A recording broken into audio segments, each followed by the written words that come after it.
제 혈액형이 B형이라 그러면 아마 여기 앉아 계신 분 중에 B형? 그래, B형 성격은 이러이러하고 저러저러하고 나름대로 마음속에 생각하시면서 그래, 그때 보통 때 보니까 그렇게 행동하더니만 딱 B형이네 이렇게 생각하시는 분이 있을 겁니다. 저도 좀 궁금해서 혈액형과 성격을 이렇게 진단하는 그걸 인터넷에서 좀 찾아봤습니다. B형은요, 말주변이 좋고 사람들과 잘 어울리며 맺고 끊음이 확실하다. 그런 것 같습니까? 목사니까 말주변은 있을 것 같아요. 근데 주변 사람들과 잘 어울린다. 솔직히 겉으로는 잘 어울리는 것 같은데요, 제가 이게 낯가림이 상당히 심합니다. 그리고 맺고 끊음이 확실하다. 저는 저 자신이 언제 맺고 언제 끊는지를 잘 모릅니다. 그러니까 이 B형하고는 조금 아닌 것 같아요. 근데 다른 혈액형을 보니까 A형이 저하고 좀 비슷한 겁니다. A형 같은 경우는요, 자존심이 세고 사색을 즐기고 좋고 싫음이 분명하다. 좋고 싫음이 분명한 것은 저는 아닙니다. 뭐가 좋은지 뭐가 싫은지 저 자신도 잘 모르겠어요. 다 좋은 것 같아요. 근데 자존심은 상당히 셉니다. 그리고 사색을 즐깁니다. 결국은 A형이 저하고 맞는 겁니다. 피를 가지고 성격을 진단하는 것은 일본의 노미 마사히코라는 사람이 혈액형 인생론이라는 책을 저술하면서 선풍적인 인기를 끕니다. 전 세계에서 혈액형과 성격에 관심이 있는 나라는 딱 두 나라가 있습니다. 어느 나라겠습니까? 일본과 한국입니다. 왜냐하면 이 책 때문입니다. 지금 현재 심리학이든 아니면 상담학이든 혈액형과 성격을 진단하는 논문은 한 편도 없습니다. 학적으로 증명된 바도 없습니다. 단지 이 사람이 이 책에 이 내용을 기록했기 때문에 사람들이 그걸 믿고 있는 겁니다. 그런데 이 내용을 가만히 보면요, A형과 B형 각 혈액형마다 적혀있는 그 내용들을 쭉 읽어보면 하나하나 체크를 한번 해보십시오. 시간이 되시면. 나에게 맞는 것이 B형에만 있는 게 아니라 A, O, AB형에 골고루 분포되어 있습니다. 그러니까 일반적이고 보편적인 것들이 각 혈액형에 다 있습니다. 몇 개만 조금 나와 다른 것들이 있을 겁니다. 이거는 뭐냐면요, 반음 효과 때문입니다. 심리학에서 이야기하는 반음 효과가 사람들로 하여금 이걸 믿게 만드는 겁니다. 모든 것이 다 보편적인 건데 그 보편적인 것들을 A형은 이렇다, B형은 이렇다 이렇게 만들어 놓으면요, B형인 제가 읽을 때에 이거 맞네, 딱 맞네. 아닌 것들도 많은데 아닌 것들은 눈이 안 갑니다. 나에게 맞는 거에만 눈이 가서 이게 딱 나한테 하는 말이구나 라고 생각한다는 겁니다. 우리가 사람을 볼 때에도 이런 반음 효과가 있을 수 있습니다. 한 사람을 볼 때에 그 사람에 대해서 여러 가지 내가 듣고 그 사람에서 평가하는 말들을 내 머릿속에 종합해서 그 사람 나름대로의 그 사람을 보는 틀을 만들 수 있습니다. 그 틀을 일단 만들기 시작하면요, 그 사람을 내가 직접 눈앞에서 목격을 해도 다른 것에는 마음이 안 가고 내가 들었고 내가 갖고 있는 그 틀에 딱 맞으면 봐라, 내가 딱 들은 대로 저렇지. 사람들이 그렇게 이야기하더니만 딱 맞네, 딱 그 행동하네. 아닌 것에는 집중하지 않고 내가 들었던 그 틀 안에서 사람들을 바라보는 것이 우리들에게 있다는 겁니다. 그것은 심리학에서 이야기하는 반음 효과, 포로 효과 때문에 그렇습니다. 오늘 본문에도 보면 그런 관점으로 사람을 바라볼 수밖에 없는 한 사람이 등장합니다. 그 사람은 사울입니다. 이 사울이 나중에는 바울이 되어서 위대한 복음 사역자가 되지만 오늘 이 본문에서는 사울 그대로 등장을 합니다. 자, 사울은 오늘 읽지는 않았지만 9장 1절 말씀에 보면요, 사울이 주의 제자들에 대하여 여전히 위협과 살기가 등등하여.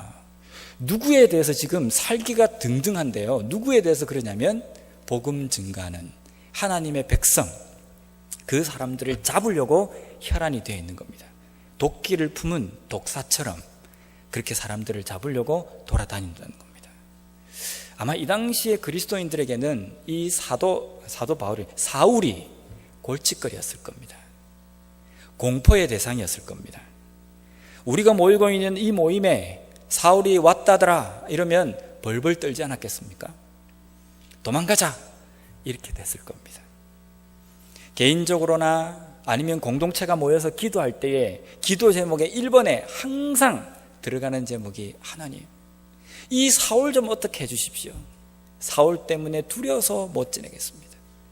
우리가 하나님을 믿고 예수 그리스도의 복음을 우리가 믿고 그것을 받아들이고 그대로 살려고 하는데 이 사울이 골칫거립니다. 사울이 공포의 대상입니다. 하나님, 이 사울을 어떻게 좀 해결 좀 해주십시오. 말 그대로 이 당시 그리스도인들에게는 이 사울이 최고의 기도 제목이고 넘지 않으면 안 되는 아주 큰 벽이고 걸림돌이었을 겁니다. 모든 그리스도인들이 그렇게 알고 있는데 오늘 본문에 등장하는 아나니아라는 사람에게도 사울에 대한 생각이 동등했을 겁니다. 그런데 그런 공포의 대상인 사울에게 하나님께서 말씀하십니다. 아나니아야, 지금 너가 일어나서 사울이라는 사람을 좀 찾아가야겠다라는 겁니다. 찾아가서 그에게 이런 일들을 해라 라고 명령을 하시는 장면이 오늘 이 본문에 나옵니다. 여러분, 만약에 우리가 아나니아 입장이 되어서 하나님에게 이 명령을 듣는다고 한다면 어떻게 반응하시겠습니까? 우리가 고백은 합니다. 아골골짝 빈들에도 복음 들고 가오리다. 멸시천대 십자가는 제가 지고 가겠습니다. 우리는 그렇게 고백은 합니다. 그런데 정작 하나님께서 아골골짝까지는 아니지만 조그만 골짜기에 보낸다고 한다면 우리는 펄펄 뜁니다. 하나님, 딴 건 다 되지만 이것만큼은 안 됩니다 라고 생각하는 게 있습니다. 멸시천대까지는 아니지만 조금 니를 반대하는 사람들 네가 좀 품을 수 없겠느냐 라고 우리에게 말씀으로나 어떻게 해서나 우리에게 이야기를 해주시면 하나님, 딴 사람은 다 되지만 그 인간만큼은 내가 안 되겠습니다. 우리는 그렇게 반응합니다. 저 자신도 마찬가지입니다. 하나님, 제가 목사가 되겠다고 했지만 하나님, 딴 건 제가 다 할 수 있습니다. 근데 이길 만큼은 저를 안 보내신다고 한다면 제가 할 수 있고 제가 하고자 원하는 그 일 속에는 제가 최선을 다해서 주의를 하겠습니다. 근데 지금까지 제가 살아오면서 하나님, 이 길은 절대로 안 됩니다 하니까 하나님께서 절대로 그 길을 보내시더라고요. 그래서 지금은 조금 마음을 고쳐 먹었습니다. 절대로 안 된다는 표현을 하나님께서는 써서는 안 되겠구나. 그러면 꼭 글로 보내시더라고요. 우리에게도 하나님, 내가 모든 것은 다 하겠지만 이것만큼은 제가 할 수 없고 안 됩니다라는 부분들이 있을 겁니다. 이 당시에 모든 그리스도인들이 이방인들을 향해서 복음을 증거하고 하나님을 알지 못하는 사람들에게 멸시와 천대를 받는다 할지라도 예수 그리스도의 복음을 전하겠습니다라고 이야기를 했지만 그 가운데서 아마 하나님이 사울에게 가라라고 하는 이 이야기는 아마 모든 그리스도인들이 기피의 대상이 아니었을까라는 겁니다. 오늘 본문에 아나니아에게 하나님께서 이 말씀을 하실 때에 아나니아의 첫 반응은 이렇습니다. 13절 말씀에 보면 아나니아가 대답하되 주여, 이 사람에 대하여 내가 여러 사람에게 듣사온즉 그가 예루살렘에서 주의 성도에게 적지 않은 해를 끼쳤다 하더니, 아나니아의 첫 반응은 하나님이 가라는 것은 내가 하겠지만 이 사울이 어떤 인간인지 소문이 좌자하고 내가 거기에 대해서 잘 알고 잘 들었는데 제가 어떻게 갑니까? 라는 겁니다. 아나니아가 하나님의 이 말씀의 명령에 멈칫거리는 이유는 무엇 때문입니까? 바로 여러 사람에게 이 사람에 대해서 들었기 때문입니다. 이 사람에 대하여 내가 여러 사람에게 듣사온즉 들은 것 때문입니다. 부산에서는 설교를 하실 때 담임 목사님들이 항상 교인들에게 당부하시는 내용이 있습니다. 여러분, 누구누구가 카더라라는 말을 조심하십시오. 그거 절대로 다른 사람에게 옮기지 마세요. 내 눈으로 직접 확인하기 전에는, 내가 겪어보기 전에는 누가 카더라라는 말 때문에 그 사람에 대해서 탁 마음을 닫거나 선입견을 가지지 마십시오. 저기 카더라 이라면 부산분이 아니신 분들 좀 뭔 말이지? 카더라는 누구누구가 뭐라고 하더라라는 말입니다. 이걸 사투리로 말하면 뭐라 카더라라는 겁니다. 이 사람이 저 사람에 대해서 평가할 때 뭐라고 카더라, 저 사람도 뭐라 카더라, 이걸 가지고 우리는 머릿속에 조합을 하기 시작합니다. 쭉쭉쭉 조합을 해서 내가 그 사람을 보지도 않고 겪어보지도 않았지만 내가 들었던 그 말을 가지고 그 사람에 대해서 딱 정의를 내립니다. 이 사람은 이러한 사람이라고 우리는 평가를 내립니다. 그래서 그 사람을 만나고 난 다음에 내가 직접 겪어보니까 아닌 부분도 있어도 아닌 부분은 별로 마음에 안 와닿습니다. 쫙 보고 있다가 아닌 부분이 나오더라도 언젠간 저 인간이 카더라는 그 부분이 나올 것이다 라고 기대하고 있습니다. 그러다가 내가 들었던 그 이야기가 나오면 봐라, 딱 그렇지, 내 그런 줄 알았다, 이렇게 생각한다는 겁니다. 이게 아까 초대에 말씀드린 발음 효과 때문입니다. 우리가 교회 안에서 누구누구가 뭐라고 하더라, 그 사람이 그렇게 이야기했다고 하더라, 이런 이야기를 가지고 한 사람에 대해서 가지고 있는 그러한 생각과 틀을 우리는 선입견이라고 이야기를 합니다. 이 선입견은 상당히 무서운 겁니다. 선입견을 가지고 사람 하나 잡는 것은 시간 문제입니다. 선입견으로 인하여서 예수님을 십자가에 못 박는 데까지 몰아넣었습니다. 예수님을 십자가에 못 박으라고 외쳤던 그 많은 군중들 가운데서 진짜 예수님을 십자가에 못 박기를 원하는 그러한 마음을 가진 사람은 그 군중들 전부가 아니었습니다. 극소수였습니다. 나머지 사람들은요, 아무 생각이 없어요. 아무 생각 없이 저 앞에서부터 사람들이 외치는 그 이야기를 듣고 저기서 뭐라고 카더라 라는 그것 때문에 으쌰으쌰한 겁니다. 그러니까 마치 모든 군중이 예수님을 향해서 십자가에 못 박아야 되는 그런 분위기로 만들어 버린 겁니다. 선입견은 누구누구가 하더라는 그 말은 사람 하나 잡는 것 유도 아닙니다. 한국에 가면 휴전선이 있습니다. 그 휴전선에는 대남 대북 방송이 있습니다. 현역을 갔다 오신 우리 어르신들은 잘 아실 겁니다.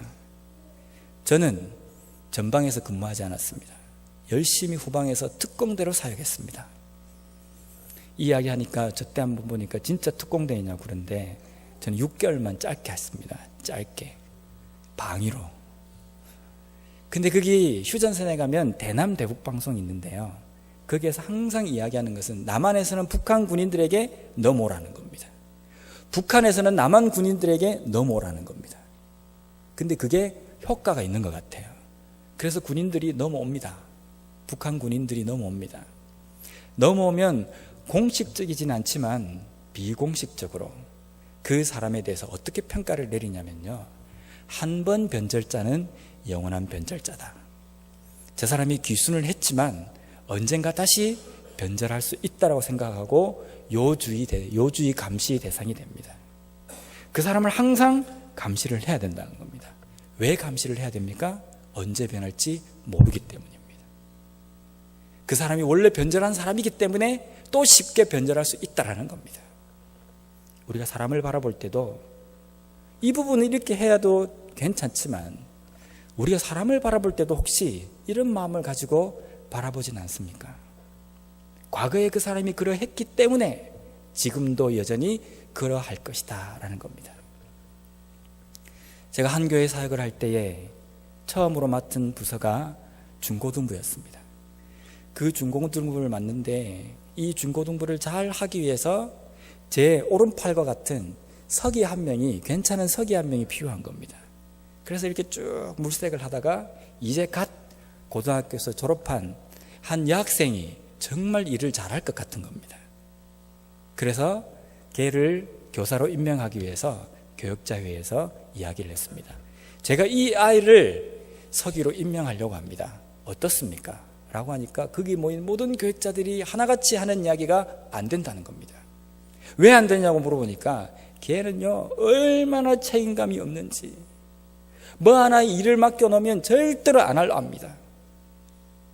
걔는요 얼마나 게으른지 온갖 안 좋은 말이 그게 다 나오는 겁니다. 솔직히 제 마음속에 두려운 마음도 생겼습니다. 야, 이거 중요한데, 만약에 모든 교육자들이 이렇게 평가한다고 한다면 문제가 아닌가. 근데 저는 제 생각에 어떤 생각이 있냐면, 아무리 여러 사람들이 그렇게 이야기를 해도 내가 직접 겪어보지 않는 한은 될 수 있으면 선입견을 가지지 말자는 게 저의 지론이었습니다. 그래서 모든 교육자들의 반대에 불구하고도 그 아이를 서기로 임명했습니다. 제가 그 임명한다고 할 때 모든 교육자가 마지막으로 한 말이 한번 시켜보소, 잘 되는지 이야기를 하더라고요. 근데 그 아이를 서기를 시켰는데 1년 동안 너무 잘하는 겁니다. 제가 그 아이를 보면서 와, 얘를 교사로 안 시켰으면 어떻게 될 뻔했나 이 생각을. 제가 중고등부에서 사역하다가 초등부로 옮길 때에 초등부의 서기로 또 데려왔습니다. 대학부로 왔을 때에는 대학부의 임원도 하다가 회장까지 했습니다. 제가 그 교회에 6년 동안 사역을 했는데 마지막 나올 때 걔를 불렀습니다. 그리고 이렇게 이야기했습니다. 내가 너를 교사로 처음에 임명할 때 많은 사람들이 반대했다. 그런데 지금 와서 생각해 보니까 그때 내가 너를 임명 안 했다고 한다면, 야, 내가 너의 이 도움을 내가 받을 수 있었겠는가 생각해 보니까 정말 그렇다는 생각이 든다라고 걔에게 이야기를 했습니다. 만약에 제가 들었던 그 이야기대로 그 아이를 교사로 임명을 안 했다고 한다면 걔는 어떻게 됐겠습니까? 그 누구에게도 기회를 부여받지 못했을 겁니다. 그가 과거보다 달라졌다는 것을 다른 사람들에게 보여줄 수 있는 기회가 없었을 겁니다. 어쩌면 우리가 가지고 있는 이 선입견 때문에 다른 사람을 그러한 길로 몰아넣는 행동을 할 수 있을지도 모른다는 겁니다. 지난주와 지지난주 2주 동안 주보에 연재되어 있는 칼럼을 혹시 읽어보셨습니까? 그 칼럼에 보면 한 자매가 나옵니다.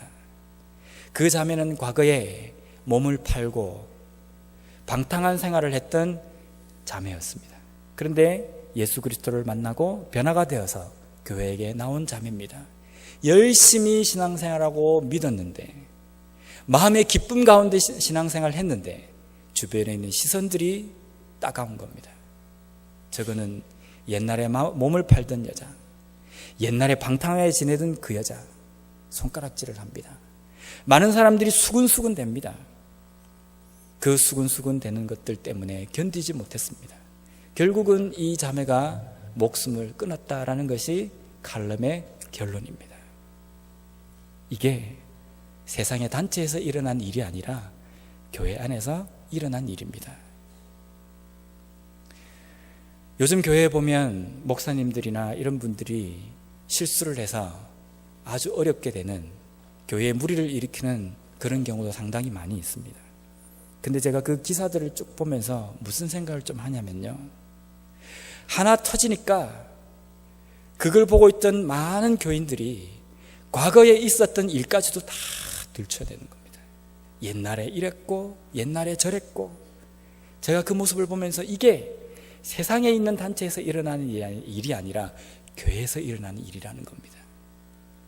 그러면서 어떤 생각이 드냐면요, 만약에 내가 어떤 실수를 했다고 한다면 그 실수만을 가지고 이야기하는 것이 아니라 내가 한국에서 있었던 일들을 어떻게 해서든지 들추어내서 이야기하지 않겠는가라는 겁니다.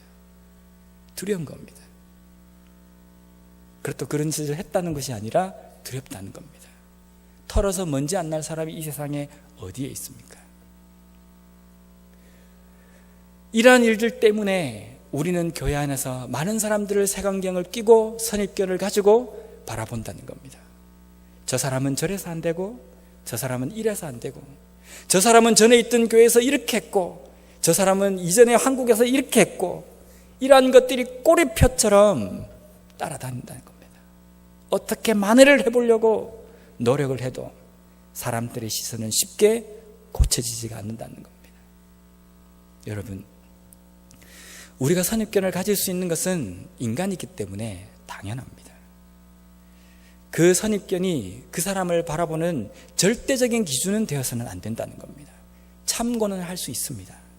하지만 지금 현재 그 사람이 어떤 삶을 살고 있는가, 현재 그대로의 그 모습을 바라보는 것, 우리가 그 사람을 판단하는 선입견, 그 정보보다 더 중요하다는 겁니다. 자꾸만 선입견을 가지고 바라보니까 그 사람은 아무리 노력을 해도 우리 눈에 차지 않습니다. 그 사람은 아무리 변화된 어떤 삶을 살려고 해도 우리의 마음이 그 사람에게 기회를 제공해 주고 있지 않다는 겁니다. 지금의 내 모습이 어떻게 된다라고 장담할 수 있습니까? 지금 내가 이렇지만 나중에 얼마나 더 복음의 열정을 가지고 열심히 할 수 있는 사람으로 바뀔 수 있다라고 생각하십니까? 그러면 다른 사람들도 나를 그렇게 바라봐 주기를 원하지 않습니까? 그러면 우리 또한 다른 사람들을 바라볼 때에 그런 시선으로, 그러한 눈으로 바라볼 수 있어야 된다는 겁니다.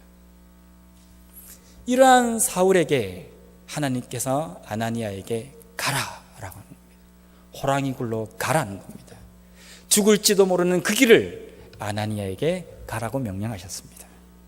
그럴 때 아나니아의 반응은 바로 거기에 나옵니다. 17절 말씀에 보면 아나니아가 떠나 그 집에 들어가서, 가라? 하나님, 제가 이런 이야기를 들었는데요, 그래도 가라? 아니요. 하지만, 그렇지만 그래도 적어도 몇 번 정도는 하나님 안 됩니다. 아니, 그래도 제가 불안합니다. 하나님 아무리 그렇게 말씀하셔도 좀 그렇지 않습니까? 이렇게 이야기할 수 있습니다. 그런데 아나니아는 하나님께서 그렇지만 가라 라고 말씀하실 때 아나니아는 갑니다. 군소리 없이 갑니다. 이 17절에 나와 있는 초두의 짧은 이 한 문장이 아나니아의 순종의 삶을 보여준다는 겁니다. 아나니아가 순종함으로 말미암아 그가 그의 눈으로 목격한 것은 무엇입니까? 그가 여러 사람에게 들었던 사울에 대한 평가는 사람들을 잡으려고 하고 그리스도인들을 잡으려고 하고 그리스도인들을 죽이려고 하고 살기가 등등하고 기세가 등등해서 그리스도인들을 잡으려고 하는 악한 사람, 사탄에 사로잡힌 사람, 이런 것으로 알고 있었습니다. 그런데 그가 하나님 말씀에 순종해서 사울이 있는 소위 말하는 그 호랑이 굴에 찾아갔을 때에 그 앞에 보인 사울은 어떤 모습이었습니까? 15절 말씀에 보면 이 사람은 내 이름을 이방인과 임금들과 이스라엘 자손들에게 전하기 위하여 택한 나의 그릇이라. 사탄에 잡힌 걸로 알고 있는 그 사람이 하나님의 말씀에 순종해서 가보니까 그의 눈앞에는 하나님의 그릇이 서 있는 겁니다.